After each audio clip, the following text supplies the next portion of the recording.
All right. We are going to get started. My name is Mary Beth Gassman, and I am a professor at Rutgers University. And I also serve as the executive director of both the Samuel DeWitt Proctor Institute for Leadership, Equity, and Justice and the Rutgers Center for Minority Serving Institutions. And I'm telling you that because we are sponsoring this book talk today. It is part of our larger book series that we have with the Proctor Institute, and which we've been featuring many, many books all year round. If you have a great new book out and want to be considered, you can always reach out to us. And Giselle on our team will put our her email in case you're interested in that. Today, I'm really excited because we have with us Alvin Schexnider, who is someone I have known for a long time, someone who I consider a mentor, someone who I admire so much. And he is here to talk about his newest book, which is Confessions of a Black Academic, and it is a memoir. And I'm really excited about the conversation that we're going to have today. We're going to do this as I'm going to ask him some questions, and then we're going to open it up to the audience. So I hope that you will also ask questions. You can put those in the Q&A. I also want you to know that we have a discount code for the book that you can buy through the publisher, and Giselle will put that in the chat in case you'd like to buy it. I was lucky enough to read an earlier copy of this book. It's really, really wonderful. And I actually ended up reading it twice. So that's how much I really liked it. I thought it was incredibly inspirational just to kind of really take a look at someone's experience, the good, the bad, and the ugly, which is one of the things I love about you, Alvin, is that you really keep it honest and real, and that's so important. For those of you who don't know, I just want to give you a little bit of background about Alvin. He was a professor at Syracuse University for a long time, tenured professor.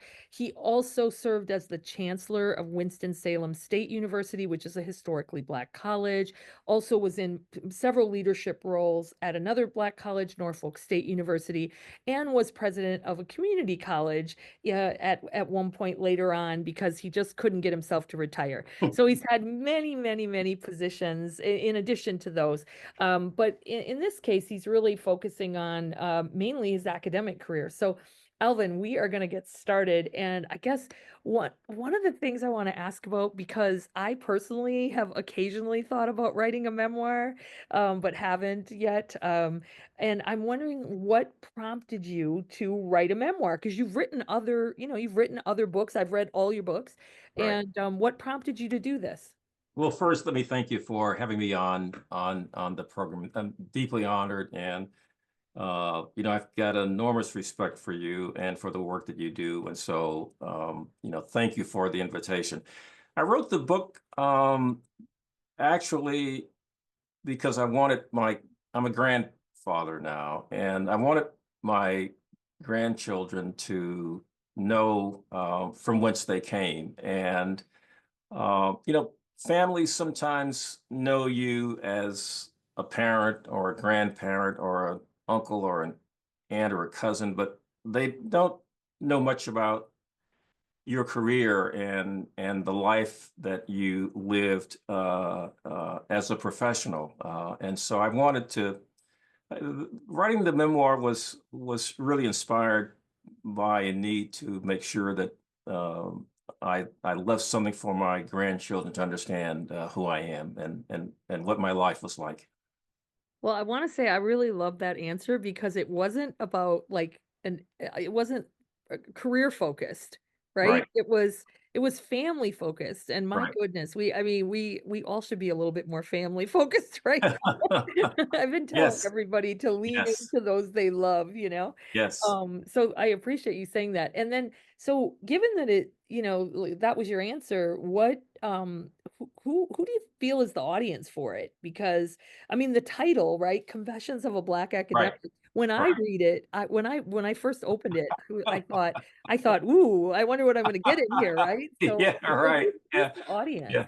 Well, you're not alone in that. I mean, I think the title itself is titillating, and so people are looking for something that probably is not there. There are some. I make some admissions, as you know. You've read other things that I've written, and I believe it's important to be honest. I think integrity is very, very important. And so the audience, frankly, is those individuals who aspire to leadership positions. And I'm a big fan of leadership. And I think that the nation is suffering from a dearth of leadership talent right now. I've been reading about leadership for all of my career.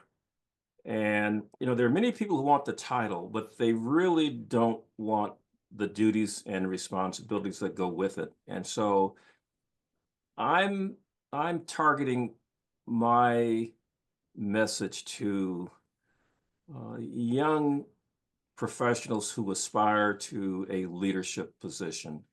And I think the first question that they should ask themselves is, why am I doing this? And so that's the target audience.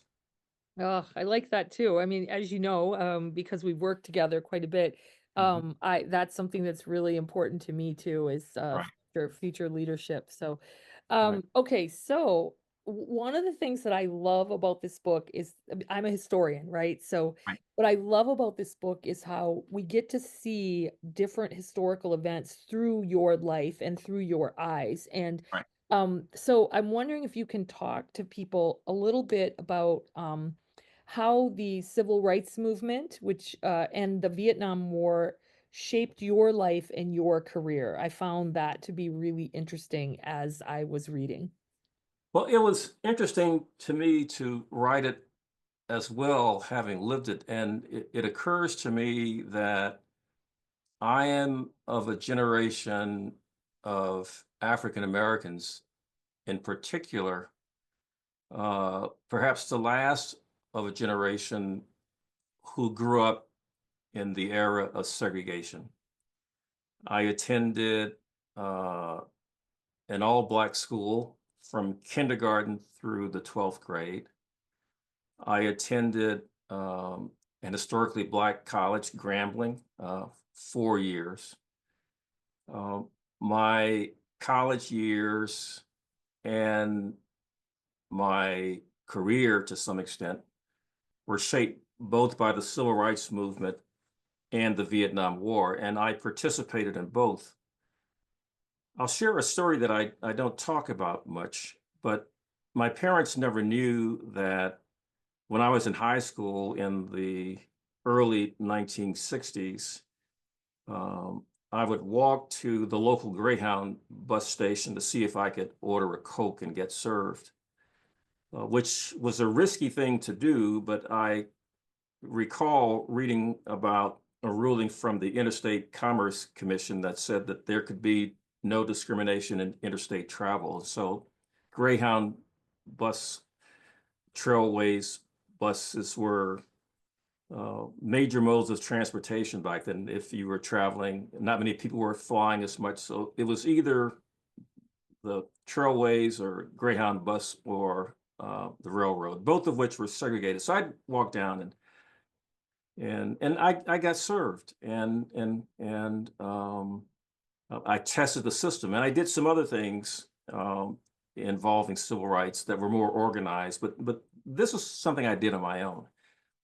I got to college in 1964 and there was a young man. I went to Grambling in the northern part of the state, which was less tolerant and segregation was more deeply felt.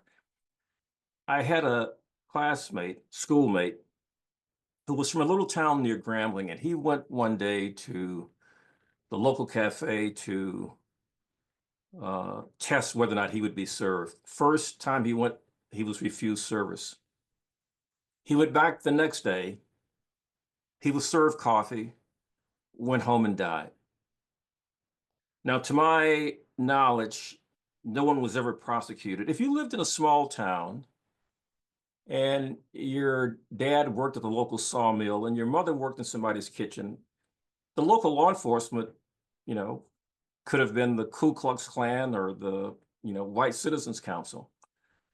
And so that was the reality of my existence during that period. And so there are many unsung heroes who paid a huge price like this young man did. I was fortunate. And so growing up in the segregated South, attending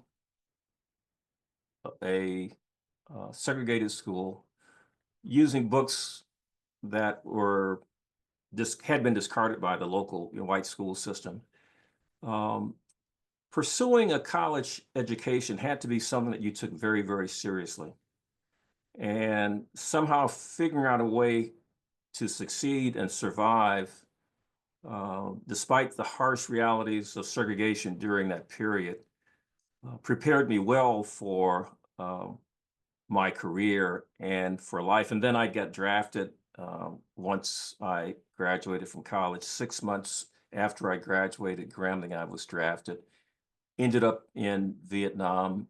Uh, Came home uh, September 14th, 1970, and 14 days later started graduate school at Northwestern, where I studied political science. So there was a lot going on in that period that people read about, but I actually lived it. And so it shaped my career in ways that I could not have imagined. And indeed, one of the reasons that though I spent the bulk of my career in large research universities, I felt an obligation to make a difference at an historically Black institution. And so that explains why I took a position at Winston-Salem State and later at Norfolk State.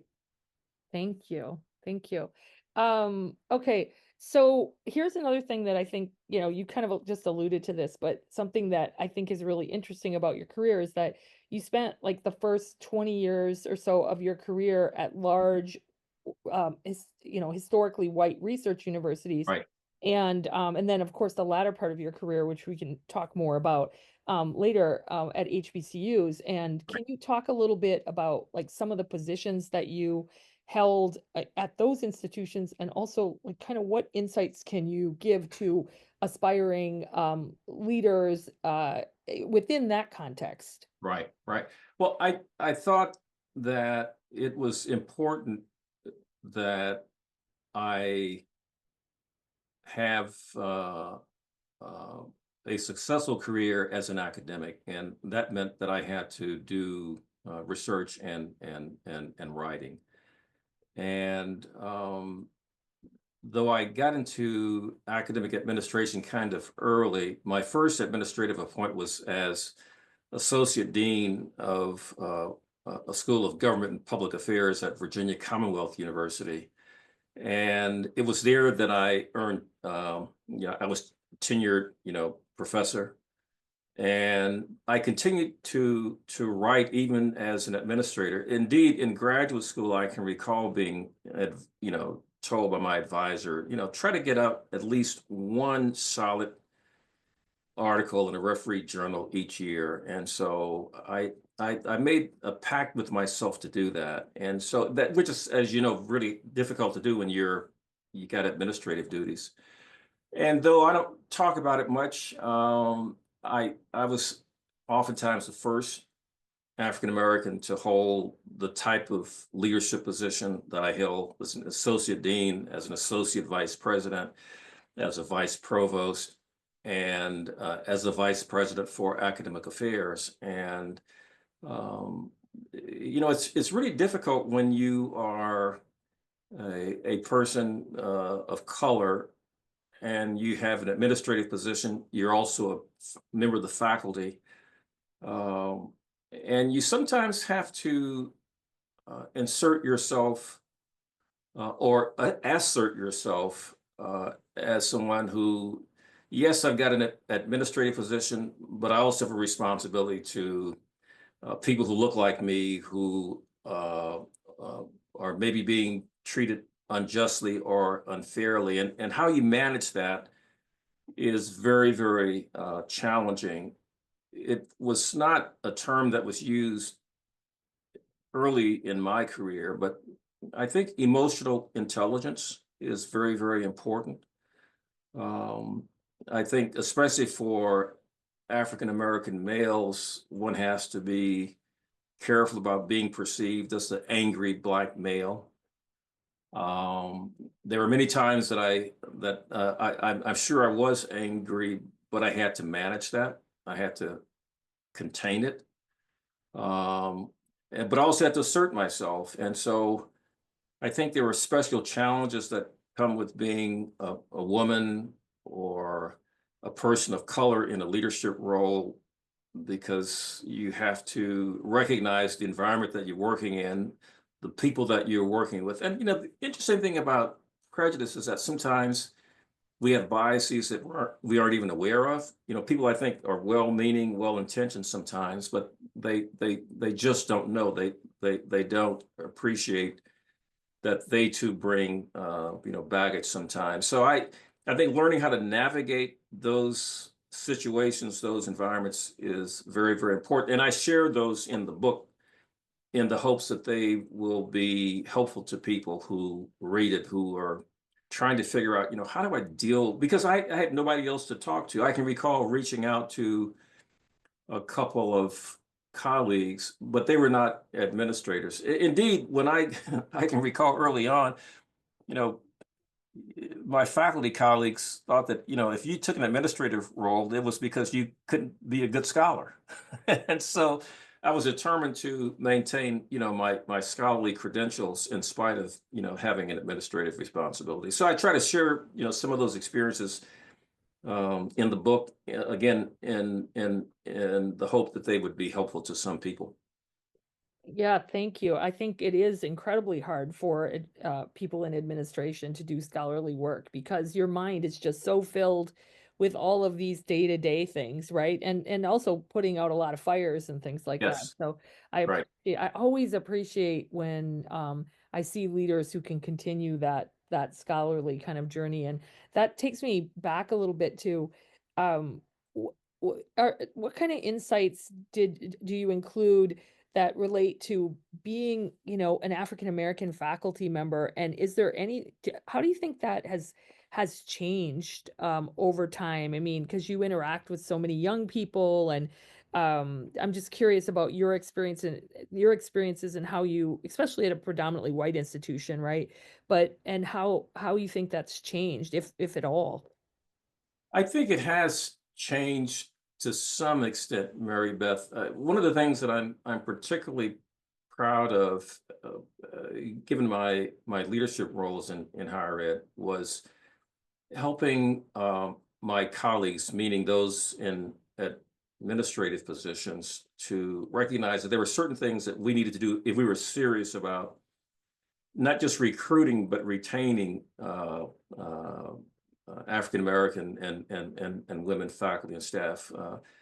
I recall two things in particular that I'm especially proud of based on the work that I did at Virginia Commonwealth University in Richmond. One was to establish a mentorship program uh, that was led by tenured faculty who uh, identified each year a cohort of new faculty to help them understand how to um, prepare for promotion and tenure, what the requirements were, where they needed to submit journals for publication, where they needed to submit book proposals to, and that sort of thing. And we mentored them and worked with them, and they in turn did the same thing once they got tenured for new faculty and staff. Because sometimes we noticed that people were being recruited, but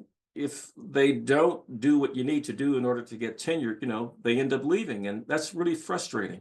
So that's one thing. And the second was to uh, launch a gender equity study, which found, we knew this, but we needed to do the research to confirm it, that there were inequities in faculty salaries between women and men.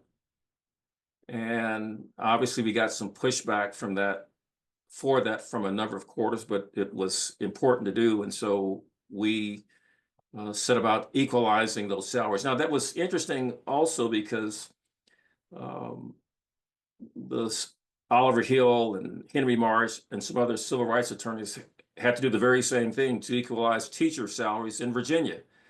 And so they paved the way for us to do that, which I think is an important fact to note. But I think that when you are, again, in a leadership role, it's your responsibility. And so the extent to which that is occurring right now, I've got no data to support it, but I do wonder about it because the responsibilities, the duties, the obligation to act was, I think, much clearer and there was greater support for it. I'm talking about the 80s and 90s than I see today, and it's concerning. But again, for those individuals who aspire to lead, they need to be aware and they need to be prepared to act if they're serious about being a leader. Yeah, thank you for saying that too. I've been, I'm sure we'll get into it more later, but I have really, really been thinking about what a leader is and what kind of obligation that you have when you are a leader, right? Right. And also I've been thinking a lot about bravery because leaders have to be pretty brave at the moment. So I appreciate your words. So another thing that you do in the book is that you also, like the word academic is broadly defined in the way that you use it. And so I you talk a bit about your leadership roles as well. And I remember in your book Saving Black Colleges, you also you use this word to describe yourself as a change agent, and you also kind of talk about that in this book. And I'm just wondering if you could share a bit about what that means in higher education, especially given that you led two historically Black colleges. But I'd also just love to know what you think that means now, given everything that's happening in society as well. So you see yourself as a change agent. What does that mean? And what do you do as a change agent? Well, I'm going to revert back to the influence that the civil rights movement had on my career. And when I began my career in the early 1970s, and we're talking more than 50 years ago, so this gives you some sense of my age, but I think it's important to understand the times that I came of age and also started my career. If you're going to, at least I felt that if I was going to have a career that I would be proud of, that I wanted to do things that would make a difference. Um, I just didn't want a title. I took the work very, very seriously. And so I think as I studied political science, as I studied leadership and government and public affairs, it was clear that some individuals didn't just kick the can down the road for somebody else to deal with. And we can look at this historically and in the nation and the world. I mean, there are certain individuals who say, nope, the buck stops here. We're going to deal with this. And Harry Truman, for example, who I attribute this term, the buck stops here, to, decided that he would, desegregate the United States Armed Services. And and there were lots of factors that shaped that decision. One of which was a threat by A. Philip Randolph to, launch the March on Washington in the midst of the war. Another was a study led by faculty at Columbia University, and it actually started before Dwight David Eisenhower became president of Columbia. But it was a study of what's called the human potential, and basically, and this I've took a look at this book just a couple of weeks ago because it reminds me of the conversation going on now. But this book that led to the desegregation of the United States Armed Services looked at the issue of human potential, and it argued that we were underutilizing human potential by not expanding the role of Blacks in the armed services. And so, in a sense, even then, that's a diversity argument. I mean, if human potential is underutilized if we don't tap into it, whether it's because of gender or race or anything else. And so, I've always been driven by a desire to not be a bench warmer, but if I've got an opportunity to make a difference, and I think that's what leadership is all about, then I want to do it. I don't want to be remembered as somebody who had a title, had a position, and had an opportunity to make a difference and failed to do so. Thank you for saying that. I really appreciate it. So here's another question. So you went to Grambling, right? Yes, And yes, you went to Grambling, you've been a student at an HBCU, you've been a huge advocate of Black colleges throughout your career, you've been a leader at an HBCU. Why is that HBCU education and advocacy so important to you? Yes, you could say, I'm an alum, but there are some alums who, aren't as active and haven't dedicated as much time to you as you have. I'm right. wondering, like, why is it so important, and what can you talk about from your perspective the value of HBCUs? I think that's really something that is an important discussion right Yes, now, given, just how things are changing and how many um places and people who are Black are not being respected and valued. And so I'd love for you to talk about that. sure. And these are things that, through your own research and writings, you've verified, Mary Beth. But I think that, at the time that, when you're a student, these weighty questions don't don't occur to you. At the time that I was at Grambling, I didn't think about the fact that I was getting a unique experience as an undergraduate, and I came to appreciate it much later. But I think I begin with one simple fact to respond to your question, and that is, and we, I think, tend to take it for granted, but you and I, first of all, wouldn't be having this conversation if I hadn't gone to Grambling. I wouldn't know you, number one. And I think that's important because I value your friendship and the contributions that you make to higher ed and to humankind.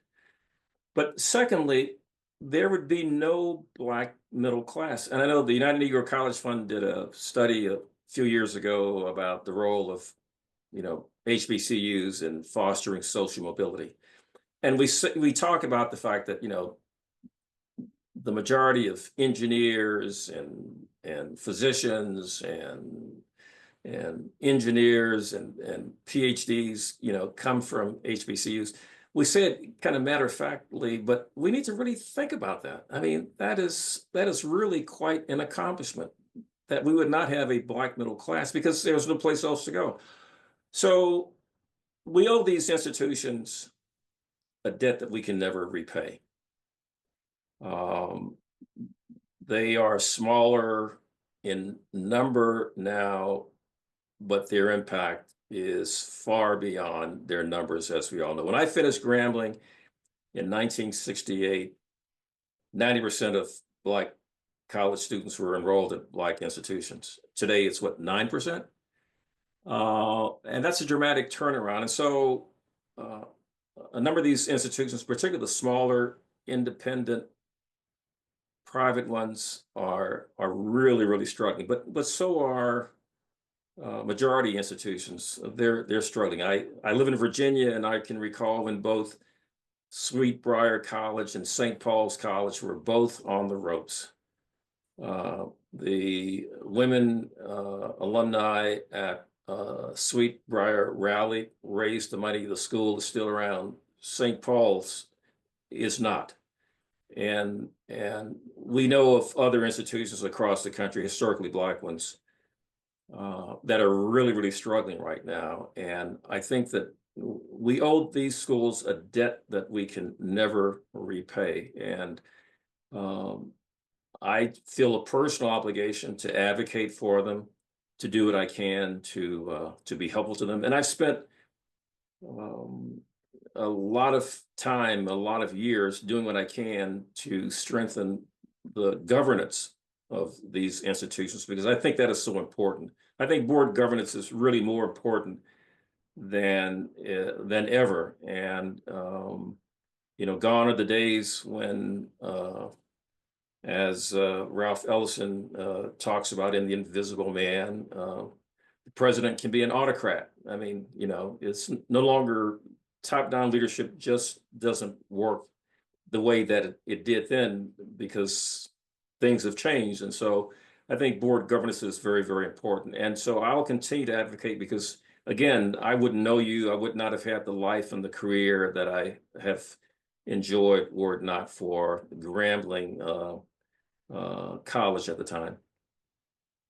Thank you. Thank you. Okay, so I do see a bunch of questions coming in, so I'm going to Okay. ask this in just a second. But the last chapter, chapter 12 of your book, you devote to this really frank discussion about the future of HBCUs. And you Mhm. just alluded to a few of your concerns, but can you talk for a minute? Because I look through some of the participants here, and there are quite a few who either work at HBCUs or graduated from Black colleges. And I'm wondering if you can talk for a minute about some of those concerns that you um, address in the book, things that you bring up in the book as your major concerns. I mean, one of the things I really admire about you, Alvin, is that you care deeply about HBCUs, but you care so much that you want them to do their best, right? Yes. Yes. And that's what we should always Right. want. And I often tell people that it's important to address issues with context, but if you don't address them, then it ends up hurting the Right. institution. So can you talk for a bit about? Sure, sure. And I'm still struggling, Mary Beth, with learning how to speak in sound bites. I tend to to be long-winded long-winded in my answers, and I don't want to do that. But I guess I begin with a basic premise, and it's deeply held by me, and that is to just be honest. And I know that some may not fully understand or may even be critical because I'm real big on tough love, and I say things and I've written things that to some might be interpreted as airing dirty linen, which is never my intention. But I think in order to improve a situation, you have to acknowledge that it needs to be improved. And so I've been very direct and honest about some things that I think need to be addressed. And the first is leadership. And this is true not just of historically Black institutions. I think I began this conversation earlier by talking about the fact that I think there's a dearth of leadership talent. A lot of people want the title, but they really don't want to do the work. And um, I think most of us, if we're honest, we know who's really serious about the work. Benjamin Mays was fond of saying, "Low aim, not failure, is sin." And we've got to aim high. I used the example of legacy admissions. The reason that universities, particularly small liberal arts colleges, but the major research universities too, use legacy admissions is because the standards that for admission that were in place in 1975 have changed dramatically. And so the son or the granddaughter of someone who was admitted to, you pick it, any institution, uh, you know, whether it's Princeton or Hood College, that grandson or granddaughter might have greater difficulty in gaining admission because the standards have increased. I mean, that's just the nature of things. And so we have to adapt to the times and be prepared to provide the kind of education that students need today to compete in a global marketplace, not what you or I experienced moving off to college in 1964 or 1985. And so I think that's a big challenge for a lot of our institutions because people tend to vote with their feet. And if you're not providing the environment for people to grow and thrive, it's, I think, increasingly difficult to recruit strong faculty and strong students, especially when other institutions are trying to compete for the very same students who present the strongest credentials. Thank you. Thank you. Okay, well, we have a lot of questions, so I'm going to answer as many or ask as many as I can, and hopefully you are going to be excited about these questions. Mm. Okay, well, first of all, you got a shout out from Grambling and just Good. someone who said thank you for opening so many doors for political science professors such as myself. So just want to Good. give you that shout out. Thank you. Here's the first one. This is such a good question. How was your health when you were working in predominantly white institutions? Did you experience any stress-related health conditions that may have been correlated with the managing and masking of your emotions? That's a good one, huh? Yeah, I like that. I like that. And I'm a big fan of self-care. And I think it's important, and Mary Beth has heard this before, but I think it's important that um, whether you're a faculty or not, but especially if you're an administrator, it's important to take care of your physical health and your emotional health. I learned early on, after I left Syracuse, I went to work for the federal government in Charlottesville, Virginia, at a place called the Federal Executive Institute, which, by the way, the current administration has announced they're going to eliminate. But not many people know about FEI. It's in Charlottesville, and it is the federal government's, at least it was when I was here, uh, premier executive development program for people who run the federal government. Every year, every 4 years, we get a new administration. But there's a cadre of individuals who work for every manner of federal agency, from the National Institutes of Health to the National Labor Relations Board to, I mean, the Secret Service, FBI. And these are the women and men who basically run the federal government, irrespective of who's in the White House. And which, I hate to say, this is an aside, the folk who are in power today don't get that. And we're going to pay a heavy price for it. But I don't want to digress. But I learned at FEI the importance of balance in your personal life and your professional life. And so I'm a big devotee of exercise. When I could, I jogged and I ran a lot. Now, at my age, I ride my bicycle 17 miles a day when the weather's good. And so I think it's important to take care of your health. And back to the question of how, this worked out when I was at large research universities, i.e. white institutions. I did the very same thing. I joined a health club. This was back in the 80s and 70s, and I worked out every day.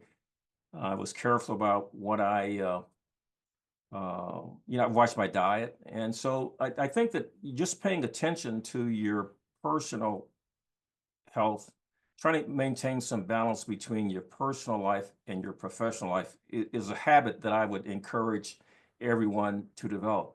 I will tell you that the first scare I got with regard to my health was when I led my first presidency. I can recall I was not feeling well. I went to see a friend of mine who was a physician just to check my blood pressure. And I've never had high blood pressure, but I'll tell you that experience in my first presidency at a historically Black institution was an eye opener. And I think it was because it was a culture shock, because I expected the the way things had been done at the white institutions where I'd spent the bulk of my career, particularly the administrative support, was simply not there. I had to work to develop that. And I spent a lot of time on things like, how do we treat students, customer service? How do we, basic things like when you answer a telephone, if you don't have the answer, don't give an incorrect answer and don't pass the question on to somebody else. Find out the answer and get back to the person. And I'm being very honest and direct. And, I know I don't mean to offend anyone, but I'm just being honest with you. We need to pay attention to how the stresses of the work environment affect us. And so I thought that I'd been doing the right thing prior to becoming a chancellor or president, but I learned that I really have to pay a whole lot more attention to maintaining that balance. Thank you. Thank you. Okay, here's another one. Lots of questions here. Very often we have very nice, well thought out strategic plans that more often than not live in a very creative, colorful document. How can leaders, including presidents, provosts, deans, operationalize the strategic plan in a way that it becomes an action plan with legs that faculty and staff can take ownership of and become responsible for implementing? So this person is really interested in tapping into your leadership skills.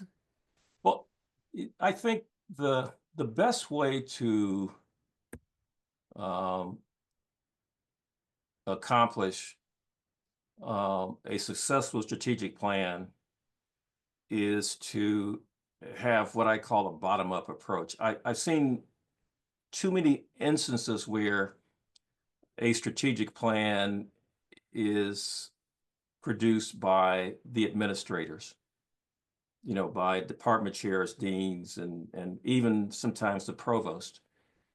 To be effective, I think a strategic plan needs to have the input and buy-in of the people who are going to be affected by it.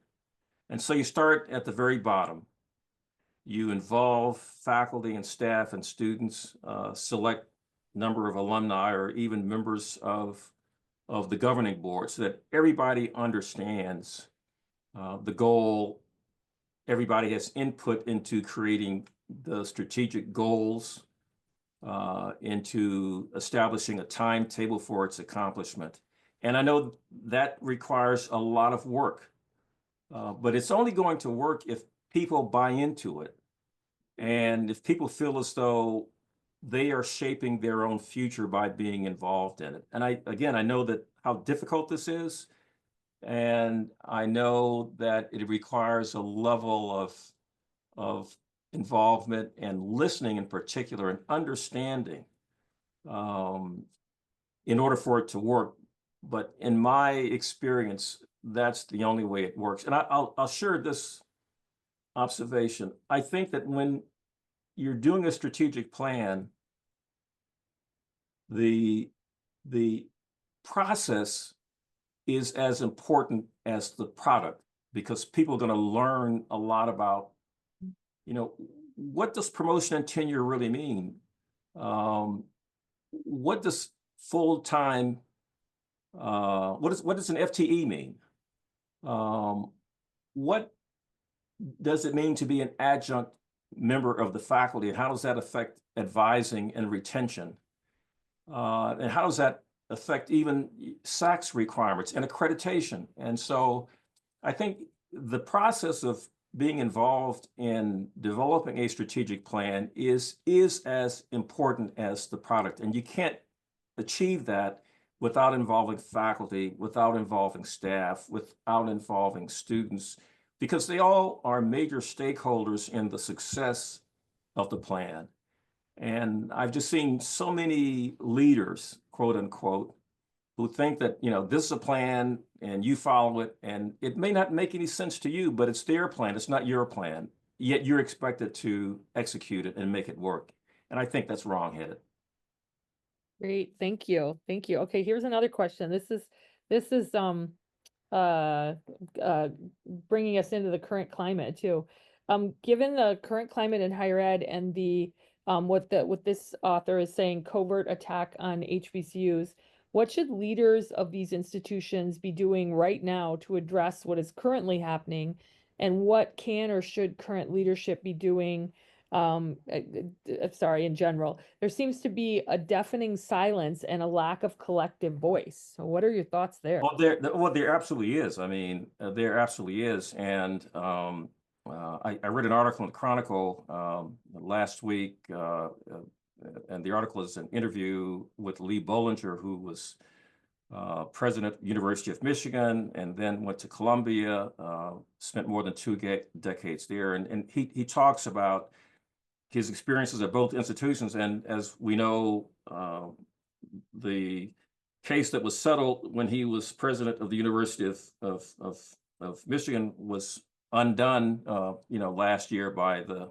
Supreme Court. And so he's got a lot to say about this, but he laments the loss of leadership. I mean, I personally think that there is a great need for principled, courageous leadership right now, and we're not seeing it. And I'm thinking particularly of higher ed, but also of historically Black institutions and the leadership that we saw during the civil rights movement, even among presidents of private institutions who recognized that white philanthropy, kept them in business, but they were still, not afraid to speak up. And so that's the kind of leadership that I think we need now more than ever. And we're not seeing it, and it's quite concerning. And I know that we're in a very difficult period, but we've had, we this is not the first time, and so we need people who are principled, who are willing to take stands that may be unpopular in certain circles, but we know that a lot of what's going on now is simply not right, and you shouldn't be in a leadership position if you're afraid to take an unpopular stance when we know that's the situation calls for something different. Yeah, I agree. I agree. I agree completely. So this is a great question too. Did you ever have moments of self-doubt?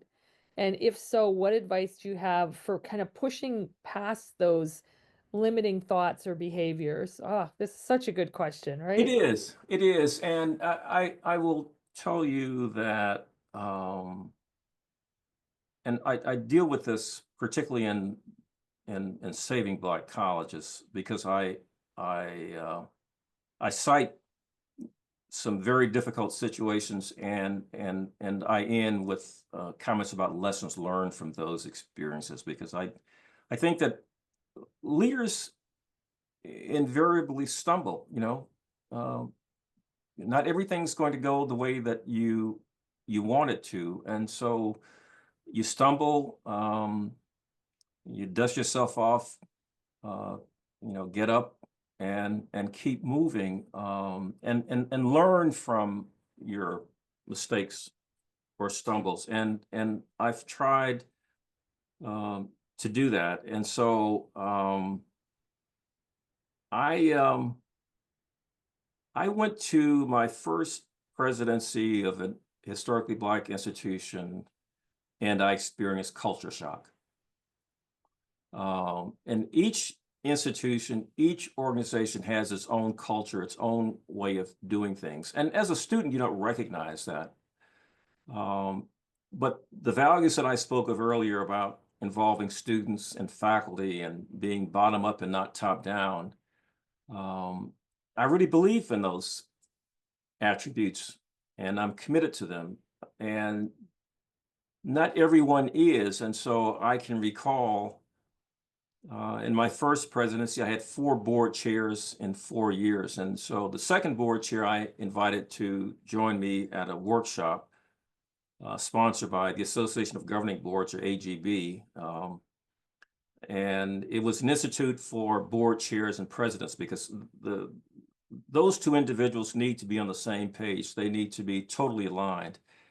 And the second board chair, recognized that we were having some challenges. At least I was having challenges with the board, because it was a different culture, and I was not accustomed to, the board getting involved in the day-to-day operations of the institution. And this chairman agreed to go. And the night before the institute or the workshop was to begin, he called and said he couldn't go. I was crestfallen. I was really, really hurt. But you know what? I went anyway. I was the odd person out because every other president had their board chair with them. But I learned a lot. And quite frankly, that is why I do the work that I do as a consultant today. And so I think it's important to, again, address your question, to have a mentor, have a friend, somebody that you can talk to candidly, someone who can um, be a filter, who can hold the mirror up to you and say, hey, listen, if I were you, I would rethink my approach to this. I had one in my first presidency in North Carolina. Uh, I got to know the chief executive officer of a major Fortune 500 company. And I was having a really, really tough time with my board.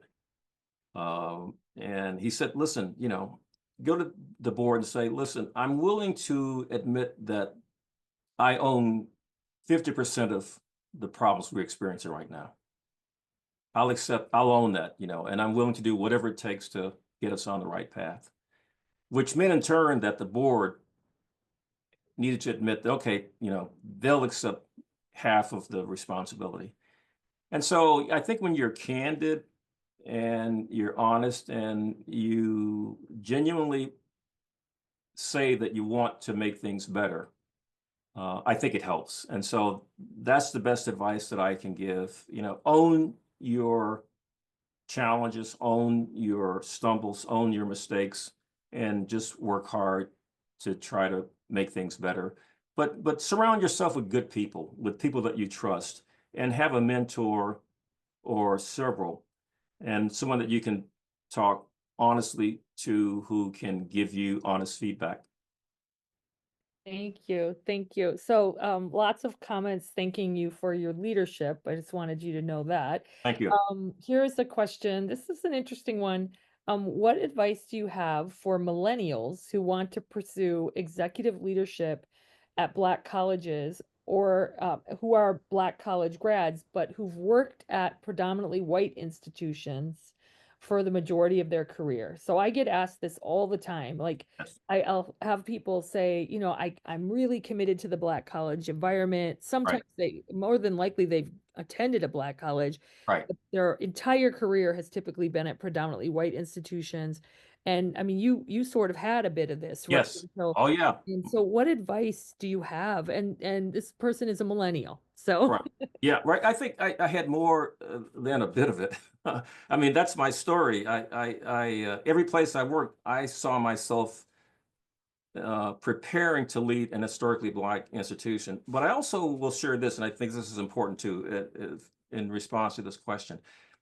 I'm a big fan of the American automobile industry, and I've always, loved, American cars. And one leader in particular, I was just very high on, and his name is Lee Iacocca, who had spent his career at Ford Motor Company, and he's the guy who really developed the Mustang, and that was his big claim to fame. And so he left Ford because Henry Ford reminded him that his name was on the door and not Lee Iacocca's, despite the success of the products that he developed. And so he went to Chrysler. And so I admired the fact that somebody who learned the business could take those skills and apply them in another sector. And so I viewed my career as having learned about leadership and higher education in large research universities as being able to apply those to the HBCU sector.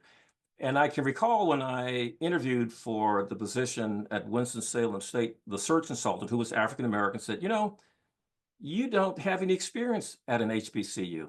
And so he's letting me know that he viewed that, or at least some of the search media viewed that as a liability.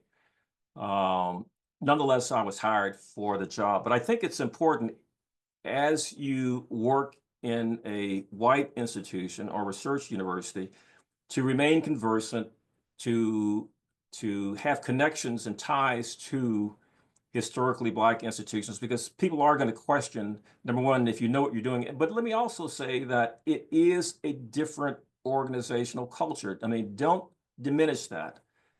As much as you may know about higher education, working in an historically Black institution is a different kettle of fish.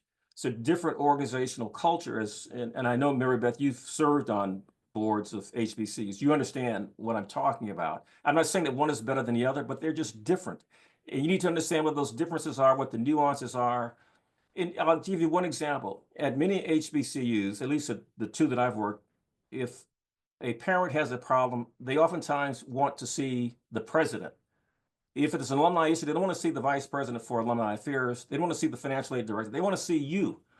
And given the nature of your job, that's not always possible. But you need to understand that that's just the culture. People expect that if you're the president, you're the person who's going to solve it. So, yes, I think it's possible. I've known of folk who've done it, and I could name a few. But just understand that it's a different organizational culture, and you need to learn as much about that culture as you can. Thank you. So we've got about 2 minutes, but I'm going to try to see if we can get one more question in. Lots Sure. and lots of people saying um, great things and just complimenting you on your leadership and your candidness, which I really appreciate as well. I can't get to all of these, but I do have a question that I think is a good one, and that is, And what advice would you, first of all, saying thank you so much for being a role model inspiration, but what advice would you give to aspiring Black men who want to be administrators? I think number one, learn as much as you can about the work that you're doing and the work that you aspire to. And two, pay attention to what I call emotional intelligence.